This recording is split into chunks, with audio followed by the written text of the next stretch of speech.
বুধ মারানি ভাই, এইভাবে মদ ঘর থেকে মরা মুরগি খাকা শালা এত ভয় লেগে থাকে তুই যদি ও দেখ বুধ মারানি মধ্যে। উস্তাদ তুমি কত পুরনো বন্ধু, আর আজকে এক বোতল মদ কিনে আনলা কেরালা থেকে 1 বছর পর বাড়ি এসে, ডাবল মদটা না খেতে খেতে আবার কেটে নিচ্ছ। কেলা চুদারে নাঙের ভুয়ে ধান তো তাই পাজা পাজান। একবার চ আমার সাথে ঢালাই বগা, তবে বুঝতে পারবি। কি বুঝতে পারবো?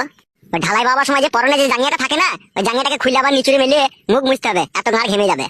তাই নাকি উস্তাদ? হ্যালো ও মালটা কার কাছ থেকে এনেছিলে বে? অলকা সুন্দরীর কাছে।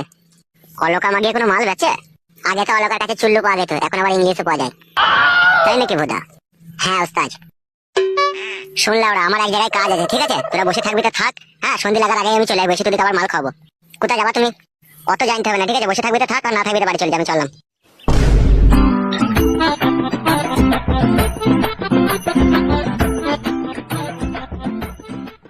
কিরকম বন্ধু বুঝতে পারছিস তো? যদি ভাই মদ খাইলো না আবার কোথায় গেল সেটা বললো না।